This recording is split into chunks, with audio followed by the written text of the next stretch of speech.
In the beginning, when all was just silence and intention, the Creator's voice echoed through the depths of the unseen and said, "Let there be light." And there was light. Not because he had to shout it, not because he had shaped it with hands or tools, but because his creative intention is, by nature, active. Creating is the original language of the divine. Now listen carefully. That spark that lit the heavens. It also exists within you. You were not made to just watch the world happen. You were not designed to exist as a passive consumer of other people's lives, of endless entertainment, of recycled ideas. You were made to manifest. And this truth, however uncomfortable it may be for the modern world, is your innermost calling. Within every human being lives the creative breath. It is there, silent, pulsing in every heartbeat that still desires more than routine, more than comfort, more than likes and approvals. It is there every time you dream of something that does not yet exist. Every time you feel that restlessness, when you see someone doing something that you haven't had the courage to start yet. This restlessness is not envy. It's memory. You are remembering that you were also created in the image of the one who manifests. This means that you do have a divine seed planted within you. And this seed was never meant to remain buried. It was meant to sprout. How? Many times have you felt the desire to write something, paint, teach, record, build. How many times have you stifled this impulse with the phrase, "It's not the right time. I'm not good enough. There are already too many people doing it," and how many of these excuses were, deep down, just fear of accessing your creative power? Because yes, manifesting is scary. Creating requires vulnerability. It takes work. It exposes. But there is no healing. There is no expansion. There is no reconnection with the divine without this movement. There is no true manifestation without risk, and there is no life with purpose without answering the call. Remember Abraham. He was called to leave the land of his parents, his comfort zone. God did not show him the complete destination, only the first step. And yet, he walked, with faith, with obedience, with a creative impulse that is born not of logic, but of trust.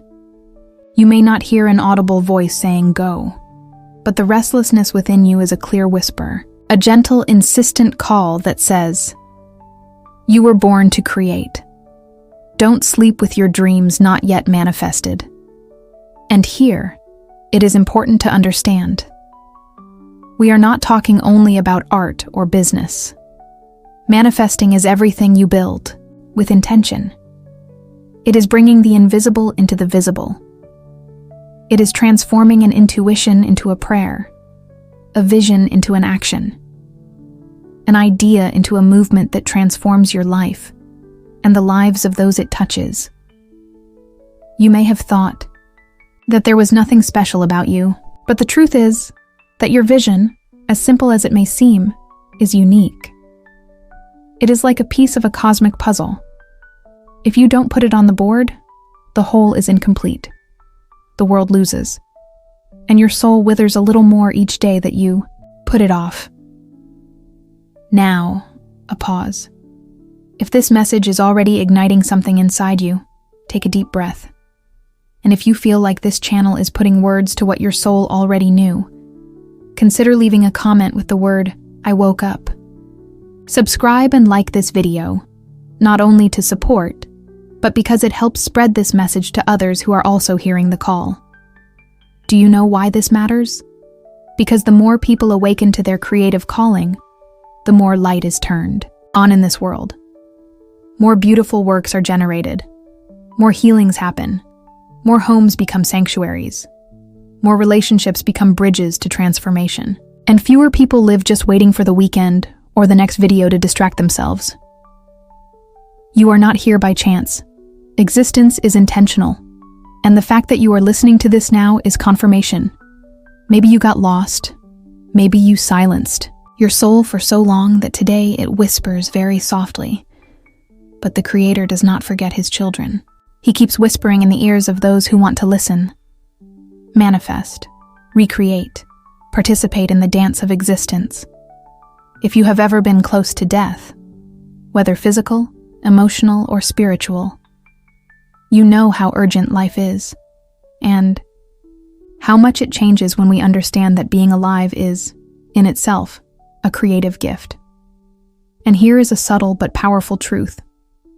The Creator did not just create the world and rest. He continues to create, through you, through me, through those who say yes to the call. We are an extension of this creative flow, and the more we resist this movement, the more we disconnect from our divine nature. So the question that remains is no longer, am I creative?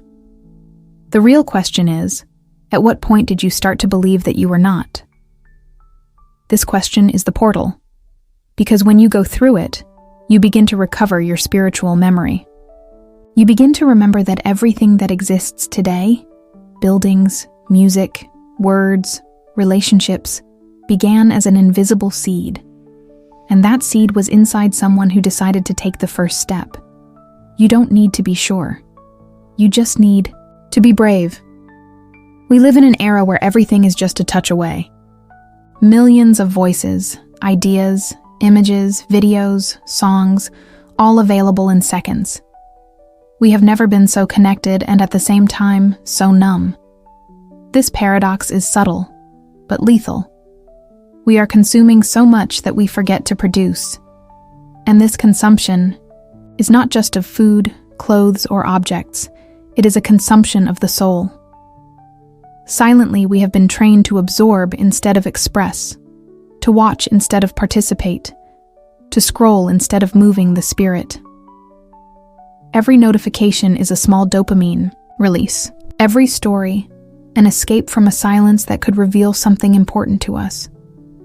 We have become addicted to short-term stimuli, to quick distractions, to empty rewards. But there is a spiritual price for this. You see, the creative mind needs space, a fertile void, creative silence.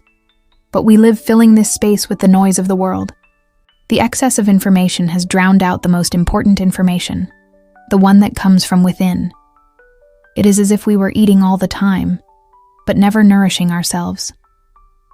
How many times have you picked up your cell phone just to reply to a message, and an hour later found yourself lost in an endless sequence of videos that you didn't even remember why you started watching? This state, which seems harmless, is a carefully planned ambush. Not by a hidden evil entity, but by a system that perfectly understands how to hijack your attention and divert it from creation to compulsion. The creative impulse is subtle. It doesn't shout, it whispers. But when we are doped up with content, stimuli, comparisons, this whisper gets lost in the noise, and the result is an entire generation that is tired without making an effort, anxious even when sitting down, and creatively sterile even when having all the tools at their disposal. This is the system's great trick, keeping us too busy to realize that we are empty. And why does this happen? Because manifesting requires presence, and presence requires silence. It requires disconnecting from external noise to hear what the heart is saying. But this is scary. Being present with your own thoughts is, for many, more terrifying than any task in the world. Because in this silent place, we are confronted with everything we ignore. The postponed dreams, the stifled traumas, the ideas we didn't have the courage to execute. That's why it's easier to consume. It's easier to binge watch a series about heroes than to face the hero sleeping within yourself. It's easier to laugh at short videos than to write the long story that the soul demands. And so, time passes. Days turn into weeks, years, and the soul fades. Slowly, imperceptibly. Like a candle that burns without realizing it never lit anything. But there comes a time And maybe this is your time, when the soul begins to feel uncomfortable. No matter how much you distract yourself, there is something inside that begins to throb. A sacred dissatisfaction, a desire for more, an uneasiness that says, I was not made for this alone. And here comes a profound truth. The more you consume without creating, the further you distance yourself from your divine identity. Because we were made in the image of a creator, and there is no way to be aligned with that image without participating in the act of creation. This does not mean that you should stop watching movies, reading books, listening to music, but it does mean that these things should inspire you to create, not numb you. Healthy consumption is that which nourishes, not that which numbs. So, how do you break this cycle? First, by acknowledging it, not with guilt, but with lucidity. Then, with small acts of rebellion against passivity. It could be writing a page a day. It could be cooking something new with mindfulness. It could be closing your eyes and imagining the life you want to manifest, without opening your cell phone for the next 5 minutes. And most importantly, start cultivating sacred boredom. Yes, boredom. This state that the modern world avoids at all costs. Because it is in this state that your soul begins to speak louder. It is when the mind is not too busy that spiritual downloads begin to happen. It is in the silence that the Creator usually whispers the next instructions. You're creative. Life does not need more content. It needs more space. And when this space is recovered, you will realize something curious. Much of the pain you carry is not yours. It is pain absorbed from consuming so much of what others live. It is pain borrowed from dramatic videos, from toxic comparisons, from narratives that you have accepted without realizing it. And once you stop numbing yourself, the healing can finally begin. Are you forgetting who you are? This is not a philosophical question. It is a warning. It is an echo from within. A soft but insistent call that arises when you stop for a second, perhaps after a whole day of distractions, and feel that something is out of place. Because the truth is that forgetting who we are does not happen suddenly. It happens slowly. One day you stop writing. The next, you stop praying. Then, you swap meditation for a video. You swap silence for endless scrolling. And before you know it, your life has become an automatic response to the stimuli of the world, and no longer a conscious creation of the spirit. The loss of spiritual identity always begins with the disconnection from your creative role. It is no wonder that so many spiritual traditions associate remembering oneself with an awakening. Because forgetting is like sleep. We wake up every day, but we continue to sleep internally. We work, interact, buy, laugh, but deep down, an essential part remains dormant. And this part only wakes up when you start creating again, when you start acting as a child of the Creator, and not as a spectator of someone else's reality. Have you ever stopped to think why you feel empty even though everything is working? Why, even with money coming in, friends around, and a stable routine, there is still a feeling that something is missing? The answer is there. You are living a life that you are not meant to live. You are imitating, repeating, consuming, copying, but not creating from your center, not expressing your spark, not honoring your unique spiritual signature. God does not make duplicates. And yet, most of us are living cheap copies of other people's lives, believing that this is what should be done, that we should follow what has worked for others, that we should think the same, feel the same, create the same content, consume the same things. But this standardization of the soul is the opposite of manifestation, because manifesting is bringing to reality that which is exclusively yours. It is letting the visible world touch the invisible that lives within you. Remember Jesus in the desert? 40 days without distraction, without noise, just him, the spirit, and the temptations that would reveal if he remembered who he was. The desert is the place where spiritual identity is tested, because it is in silence that you are confronted with what you truly believe. And if you have never created anything from your spirit, it will never be clear what really lives within you. It is easy to get lost in this world. Too easy, even. Social networks are showcases where everyone exposes idealized versions of themselves. The internet is a minefield of comparisons, and the constant consumption of other people's ideas can make you start to doubt your own. What seemed like a talent becomes silly. What you thought about writing now seems irrelevant. Your vision becomes blurred by external projections. That is how you start to forget. But the memory comes the moment you move towards creation. The act of creating is a spiritual mirror. It shows you who you are, and at the same time, it transforms you. When you sit down to write something from scratch without copying, your spirit speaks. When you paint, sing, dance, pray with intention, you begin to recover lost parts. Parts that were buried by excessive consumption, by the fear of making mistakes, by toxic comparison. And make no mistake, remembering who you are hurts. It hurts because along with the memory comes the weight of everything that was left behind. Of the promises you made to yourself that were forgotten. Of the buried gifts. Of the silenced dreams. But this pain is sacred. It is the birth of a new consciousness. It is not about reinventing yourself. It is about remembering yourself. You came with a sound, a unique vibration, and everything in creation was waiting for that sound to be emitted. But instead, you have been echoing the sounds of others. And now, the entire universe, including your own soul, is restless with this distortion.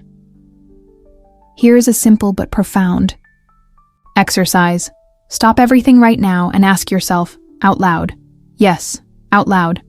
What is it that only I can do in this world? Don't wait for the answer to come in words. Sometimes it comes with a lump in your throat, a shiver, an old memory, a sigh. The answer comes from the soul, and the soul responds in silence, in images, in sensations. Write. Draw. Touch something. Say something you've never said. Start. Even if it's not perfect, start. Because the act of creating is also the act of remembering. And the more you create, the more you reconnect. And the more you reconnect, the more you manifest. It's a sacred cycle. God breathes ideas into everyone, but not everyone responds to the breath.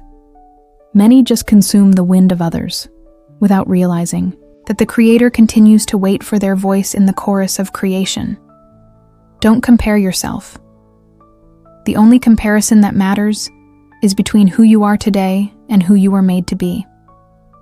And you only achieve that full being through manifestation. Believe me, you are not here by chance. And everything you have been through, up until now, can become fuel to create from pain, beauty, doubt, and faith. God uses everything, but you need to go back to where it all began, the place where you knew who you were. Creation is healing. The art of becoming whole. Imagine an old vase, cracked by time. It has remained forgotten for years, stored in a dark corner. Until someone finds it, not with the intention of discarding it, but of restoring it. Not with invisible glue, but with liquid. Gold. This is the principle of kintsugi, an ancient Japanese art. Instead of hiding the cracks, they are filled with gold, making the vase even more beautiful because of its scars. This is the essence of spiritual creation. Not to erase the wounds, but to transform them into sacred expression. The act of creating is a portal that opens the forgotten and neglected parts of the soul. Every time you paint, sing, write, dance, plant, or mold something with intention, you are taking the fragmented parts of your being and stitching them together with light. Creation is the name we give to the movement of the soul as it becomes visible, Many try to heal themselves through distraction, escape, or control. But true healing is not in resisting pain. It is in giving it form, meaning, color, and sound. Creation is the bridge between the wounded, invisible, and the redeeming, visible. And this is why so many spiritual blocks persist. Because the spirit was made to generate, not just resist. When it does not generate, it becomes sick. Like a river dammed for too long, it begins to rot. To create is to open floodgates. It is to allow life energy to flow, to allow accumulated pain to find an outlet, to allow untold stories to be heard, and to allow the soul to fully inhabit the body. Have you ever noticed how, after a deep creative activity, your body feels lighter, as if you had left something behind? That is because you literally did. To create is to extract the invisible from within yourself and give it a home in the material world. It is a form of psycho-spiritual purification. On the metaphysical planes, this truth is even more powerful. In various esoteric, mystical, and philosophical traditions, from Kabbalah to Vedic cosmology, from Hermeticism to Taoism, there is one thing in common. The universe was created through sound, intention, or vibration. In other words, what is sacred did not just create. It creates continuously. And when you create with consciousness, you are aligning yourself with the continuous flow of creation. You start vibrating again in time with the universe. Kabbalah, for example, speaks of the divine energy known as Ein Sof, the infinite light, which contracted to make room for the creation of the world. This act of creative contraction, the Tzimtzum, allowed the world to emerge. The same thing happens to us. We create when we are able to put aside our distractions, silence the external noise, and make room for what wants to be born from within us, and what is born heals. It doesn't matter if it's a song that no one will hear, a painting that will remain a secret, or a text that will never be published. The act of creating is not about fame, but about reintegration. And that's where healing begins. An unhealed trauma is frozen energy, an event that has been trapped in time and in the body. By creating, you give this pain a new time, a new rhythm, a new meaning. You say, "This happened, but now I transform it." How many people have healed their deepest pains by writing? Books. How many have created foundations, songs, gardens, projects, prayers, all in response to chaos? They didn't just survive. They manifested healing through creation. This is the alchemist's process. Turning lead into gold, pain into beauty, ruin into rebirth. And you don't have to be an artist to do it. You heal when you write a journal with sincerity. You heal when you cook with intention.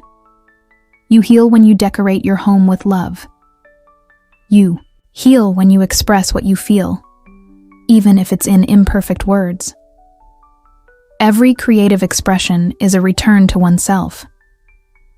And this return is a reunion with God, not the distant God, but the God who inhabits your gesture, your stroke, your rhythm, your dedication.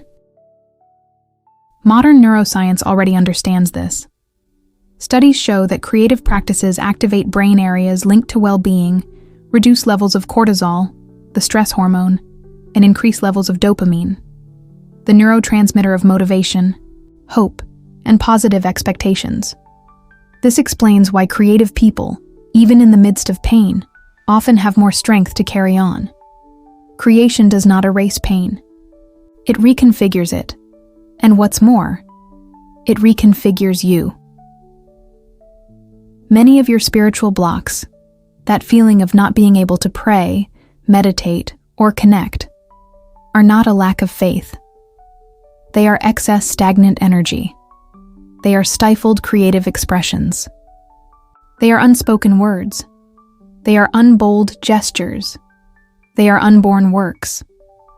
If you feel that your connection with the spiritual is blurred, ask yourself, what does my soul want to express? And am I preventing it? Because the soul is like a fertile field. If it is not cultivated, it hardens. But when you plant creative seeds, they flourish. And along with them, your intimacy with the divine. In the apocryphal Gospels, there is a phrase attributed to Jesus. If that which is within you manifests, it will save you. If that which is within you does not manifest, it will destroy you. A profound teaching on the transformative power of inner expression. You were made to manifest. This is not a metaphor. It is a calling. Creation is healing. Healing is return. Return is remembrance. And remembering who you are is the first step to becoming whole. Let this video be the beginning of a new cycle. A cycle in which you finally allow yourself to create, not as an escape, but as a path to healing, not to please, but to integrate. What is stopping you from creating? Have you ever held a gift in your hands and hesitated to give it away for fear of the other person's reaction? This is how many live in relation to their own gifts. They carry something precious within themselves, but they keep it to themselves. Out of fear, out of doubt, out of ancient voices that still whisper, "It's not good enough. They'll laugh at you. No one will care." But what if what's blocking you is not a lack of talent, but excessive vigilance? Creation is born from flow, not from control. And often what stops you from creating is not a lack of ideas, but excessive judgment. Perfectionism is the first jailer of the creative soul. It disguises itself as excellence, but it's fear in disguise. Fear of making mistakes, fear of failing, fear of being seen as vulnerable. Perfectionism doesn't want beauty, it wants security. And that's why it kills the birth before the seed sprouts. In Genesis, God creates the world day by day, and at no point does he expect everything to be perfect. He creates in parts. He contemplates what he has made and says it's good. Not that it's flawless, but that it's good. And he moves on to the next step. Perfectionism, on the other hand, demands that creation be born fully grown, without flaws, without risk, without criticism. This is impossible. And that is why many people don't even start. Another great enemy of manifestation is comparison. You look around and see someone doing what you wanted to do, only with more technique, more applause, more likes. And instead of being inspired, you shrink. You forget that each soul has its own unique path, that your creation does not need to compete because your voice can only be spoken by you. There is a spiritual parable that says, 2 instruments were on a table. One, golden and well-polished, produced impeccable music. The other, made of simple and worn wood, was hardly played. One day, the master takes them. The first plays a perfect symphony. The second, an imperfect melody, but full of soul. And then the master smiles. That is what I was looking for. Because God does not seek technical perfection, but sincere expression. What most prevents us from creating, however, is perhaps the fear of rejection. This fear has deep roots. It comes from the inner child who once tried to show something he or she had done and was ignored, criticized, or ridiculed. That pain, small in childhood, grew and turned into resistance. Today you say, "I don't have time. I'm not inspired. It's not the right time." But deep down, it's a fear of not being accepted. Creating is exposing yourself. And exposing yourself is taking risks. But not taking this risk is taking an even greater risk, that of distancing yourself from yourself. Because every time you stifle your expression for fear of judgment, you reinforce the belief that your truth doesn't deserve space. How many songs were never written because someone thought, "No one will listen"? How many books were never born because an author thought no one will read? How many lives remain inert because dreams were muzzled by thoughts of inferiority? Another modern trap is the pressure to be productive. We live in an era where everything needs to produce results. Everything needs to give a return, monetize, engage. If it is not useful, it is discarded. And so, creation slowly dies. Because true creation is born from the pleasure of existing, not from the obligation to perform. Many people no longer create because they were taught that it is only worth creating if it becomes a business, a course, a source of income. They forgot that the soul needs to create like the body needs to breathe. Creation is a right of the soul, not a privilege of artists or influencers. Another silent saboteur is the myth of constant inspiration. We think that creating is only valid when we feel that thrill, that spark, that vibe. But the greatest creators in history knew inspiration is volatile, but discipline is sacred. Creating is a commitment to the invisible. It is sitting down, making space and saying, I am here, even if the idea doesn't come. Even if the day is gray. Even if everything inside you says it's not worth it. True creation is an act of faith. It is planting without knowing if it will rain. It is lighting a candle in the darkness of doubt. It is building the ark, even if no one believes it will rain. Finally, there is a blockage so subtle that many don't even notice it. The shame of one's own light. Yes, shame of one's own light, not of darkness. There are people who hide not because they think they are bad, but because they are afraid of the impact they can cause if they are truly who they are. It is as if they think, what if I shine too brightly? What if they hate me for it? What if I lose the love of others for standing out? This fear is ancient. Moses had it too. When he saw the burning bush, he drew back. He said, I do not know how to speak well. He felt small in the face of the call. And God answered, I will be with you. And this is what every creator needs to remember. It is not about your ability. It is about your availability. You do not need to be ready. You need to be willing. All these blocks, perfectionism, comparison, fear of rejection, the cult of productivity, the myth of inspiration, shame of one's own light, are illusions that need to be dismantled one by one. And this begins with a simple step. Create even when you are afraid. Create without expecting approval. Create without expecting applause. Create as if you were lighting a candle in honor of your own soul. Today, I invite you to this sacred gesture. Create something small. Write a sentence. Draw a symbol. Sing a passage. Say a prayer out loud. Cook something that inspires you. Dance in your room, even without rhythm. But create, not for the world, for yourself. Creation as a silent prayer. There are prayers that are whispered on your knees, in a trembling voice, eyes closed, hands clasped. But there are others, just as profound, that never touch the lips. They are made with brushstrokes on a blank piece of paper, with fingers dancing on piano keys, with bread kneaded in silence on a rainy morning, with words sewn into a text that no one will see. Every time you allow yourself to create with your heart present, you are praying. Yes, you are praying. Because prayer is presence. It is surrender. It is connection. And true creation is born precisely from this place. A space where the ego dissolves, time stops, and the soul bows in reverence. To create is to offer. It's saying, here's what's in me.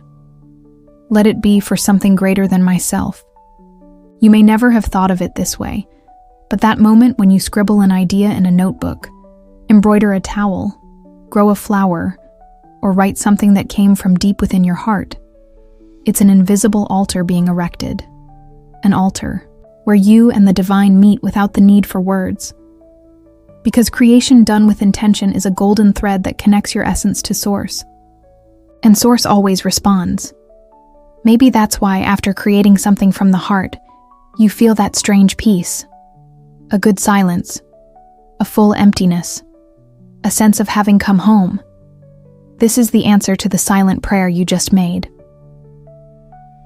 In the Christian tradition, the Psalms are poems. Many of them are songs, creative expressions of pain, joy, doubt, faith. David, who composed them, was more than a king. He was an artist of the soul. Each psalm he wrote was a prayer that went beyond religious formalism. It was art. It was expression. It was creation. And God listened. God was pleased. Because true prayer does not depend on form. It depends on intention. And when you create with the intention of love, healing, beauty, sharing, the heavens bow. In Eastern traditions, such as Zen Buddhism, there are monks who spend hours creating sand mandalas, meticulous, beautiful works that are destroyed as soon as they are finished.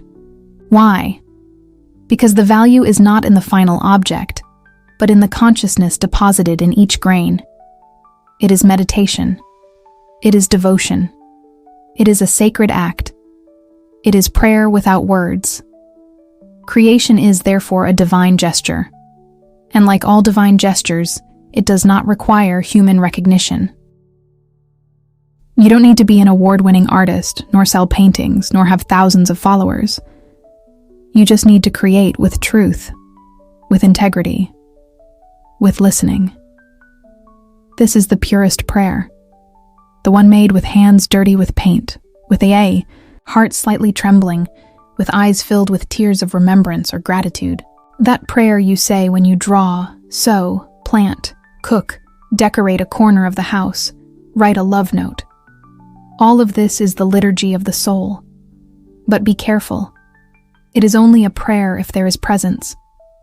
If you create only out of obligation, for performance, for vanity, the energy changes. The wire disconnects. There may still be beauty, but transcendence is lost. Therefore, before creating, withdraw within. Breathe deeply. Ask, what wants to be born through me today? This changes everything. And even if no one sees what you created, God saw it. God always sees what is done in secret, in the inner cave, in the silence of the soul. And it is at this point that creation becomes a response to the call. A call that you may not hear in words, but feel like a whisper in your chest. A restlessness, a desire to express something that does not yet have a form, but is pulsating. Responding to this call is obeying something sacred. Moses responded by climbing the mountain. Mary responded with a, "Let it be done to me according to your word." You can respond with a watercolor, a dance, an embroidery, a phrase written on a napkin. The medium does not matter. What matters is the spirit with which it is done. Creation as prayer does not need an audience. It only needs authenticity. It is a movement from the inside out, a subtle amen that you say with gestures, with intentions, with matter transformed by love. And the more you pray like this, creating, the more you align yourself with your soul's purpose. You feel part of it, connected, guided, healed, loved. Therefore, create as one who prays. Therefore, pray as one who creates. Most people do not realize it, but their fingers carry an almost mystical power. You scroll through your screens early in the morning, with your eyes still heavy with sleep, and again at night, as a kind of unconscious ritual before going to sleep. Thousands of movements, from bottom to top. Thousands of small slips. Scroll, scroll, scroll. But what is this movement really sowing in you? The truth is that scrolling has an effect similar to that of a shallow and continuous wind. It sweeps away your attention, covers the fertile soil of the soul with dust, and prevents any seed from resting and germinating. You consume, consume, consume, but you don't plant. And where you don't plant, nothing blooms. It's time to reverse this flow. Transforming the scroll into a seed is choosing, consciously, to interrupt this vicious cycle of absorbing content without purpose, and, instead, using this time as fertile ground for expression, reconnection, and creative manifestation. It's not about demonizing consumption, but about consecrating it. Imagine that every minute you spend swiping up, you decide to release something that lives inside you. A thought, a drawing, a phrase, a prayer, an idea. Even if imperfect, even if small. Little by little, this changes everything. You leave the position of passive spectator and assume the role of co-creator of your life. But how do you do this in a practical way? Start like this. Set aside a sacred time each day to create. Don't wait to feel like it. Creation is not a consequence of inspiration. It is the soil where inspiration is born. Choose 15 minutes of your day. Just 15. It can be with breakfast, after a shower, before bed.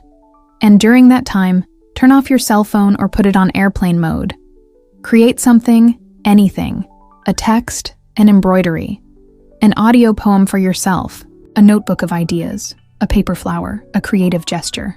The format doesn't matter. The presence is what matters. Use what you consume as a trigger, not as a prison. If you see a beautiful video, an image that moves you, a post that provokes something, stop. Instead of continuing to scroll, write. Down the feeling. Write a verse, a thought. Respond creatively. Transform that moment into a starting point. Scrolling doesn't have to be a creative death. It can become fuel, as long as you stop it and respond with something of your own. Replace the time wasted in loops with time in process. How many minutes, or hours, do you spend each day jumping from app to app without even realizing it? Do a little experiment. For 3 days, write down how much time you spent online just scrolling, without purpose. Then, commit to using half of that time to create something. Half. That's revolutionary in itself. Little by little, the terrain of your inner world begins to change. Where before there was only dust of excess, the first leaves of presence sprout. Create a visible altar. Set aside a corner of your home, even if it's a shelf, a tray, or a piece of wall. Place elements there that remind you of who you are. Photos, phrases, simple objects that evoke calm or meaning. This corner is your physical reminder that you are more than someone who consumes. You are someone who creates, who responds, who offers, who cultivates. Practice conscious scrolling. If you need to consume with intention. Ask yourself, does this elevate me or numb me? Does it bring me closer to myself or distract me? You will realize that most content only serves to keep you busy, but does not awaken anything true. And then you will be able to choose better, redirect better, even heal better. This change in attitude transforms your routine into a field of continuous creation. And the most beautiful thing? You begin to see your own life as raw material. Your pain becomes poetry. Your doubt becomes creative question. Your silence becomes art. Your failures become sketches. Nothing is wasted anymore. Everything is usable. Everything can be redeemed. Creation becomes a way of life. And time, this time that is so scarce, so fragmented, begins to expand. Because now it is being used with purpose. And purpose, unlike distraction, fills. There is an ancient wisdom, as old as the stars, that says, "The path only appears as you walk." It is as if the universe were an invisible tapestry, unraveling beneath your steps, and that you could never see in its entirety until you started walking. And this is the deepest magic of manifestation, of conscious creation, and of living faith. We don't need to have everything clear at the beginning. We just need to take the first step. Even if it is shaky, even if the horizon seems shrouded in fog. When you feel paralyzed, waiting for the perfect moment, or a clear and complete vision of what you must do, know that inner silence is an invitation to move anyway. Because action, even small, even imperfect, is the key that unlocks invisible doors. Remember the biblical stories in which prophets and leaders followed a voice or a promise without knowing exactly where they would end up?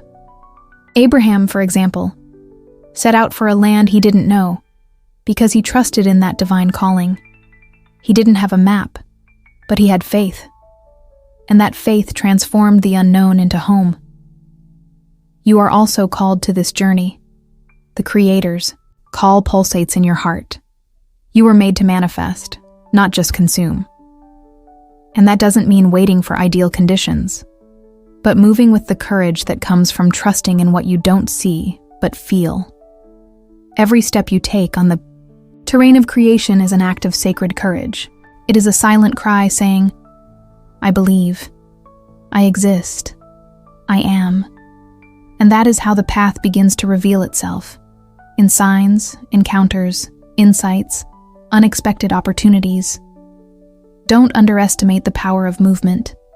Perhaps clarity doesn't come like a bolt from the blue, but like a soft whisper that we only hear when we are willing to move forward. And the universe mysteriously conspires in favor of those who act, because creation is a living dialogue between you and existence. Now think about this. What are you still hesitant to create? What project, dream, word, or gesture remains trapped inside you, waiting only for a spark to come to life? Maybe that project of writing, singing, undertaking, or simply offering your light and presence to the world. What you have to offer is unique. No one else has your perspective, your voice, your soul, and the world is waiting. Not a perfect world, but a true world. A world touched by the authenticity of your creation. When you choose to manifest, you are contributing to a spiritual current that transcends time and space. You are leaving a legacy not only of works, but of internal transformation, a domino effect that touches people you may never meet, but who will be reached by what you dared to bring to life. This is the personal mission that you carry within you, to be a channel of divine creation. Not to be recognized or applauded, but to honor the greater purpose that was given to you, the one that begins within your heart and expands to infinity. Every act of yours, every work of yours, every conscious choice is a prayer, a light cast in the darkness, an invitation for others to also awaken and walk. So when doubt strikes, when fear tries to silence your creative voice, remember, the world is waiting for what only you can create. Because no one can do it for you. Not with your soul, not with your time, not with your vision. You are a unique expression of the Creator, an indispensable thread in the tapestry of the universe. So, stand up with courage and tenderness. Walk the path that reveals itself with each step, even without seeing the whole. Plant your seeds, water your dreams, and trust that, just as a tree grows toward the sky without knowing exactly where the branches will reach, you are also growing toward your sacred destiny. This is the call to live in full manifestation, to be the creator of your story, and to touch the world with the depth of your existence. Be the flame that never goes out. Be the poem that echoes through the centuries. Be yourself, completely, creating and manifesting, because you were made exactly for this. Now, as you allow these words to rest in your heart, breathe deeply. Feel the air slowly coming in, like a gentle breeze that brings peace, and slowly leaving, carrying away any tension that may still inhabit your body. Let tranquility spread into every corner of your being, like a welcoming blanket that envelops your soul. You are safe here in this moment, connected to something greater than yourself. There is no rush. There is no need to figure everything out now. Creation is a river that flows in its own time, at its own pace. Trust that the seeds you plant today Even the small and quiet ones will grow in strength and beauty. Imagine a golden light surrounding you, warm and constant, reminding you that you are part of an eternal and sacred dance. May this light bring you comfort, inspiration, and the knowledge that you are never alone. When you are ready, open your eyes to a world that is waiting, eager to be touched by your creation. And know, the call of the Creator is always alive within you, a gentle invitation to continue to manifest, to continue to blossom, to continue to be. With love and calm, follow your path. You were made to manifest, not just consume. And that is what makes your life a true miracle. If this video touched your heart and awakened something in you, I invite you to like it, subscribe to the channel, and share in the comments what will be the first step you will take on your journey of conscious creation. Your participation strengthens our community and inspires other souls to awaken to their calling. Let's manifest together. Until the next meeting.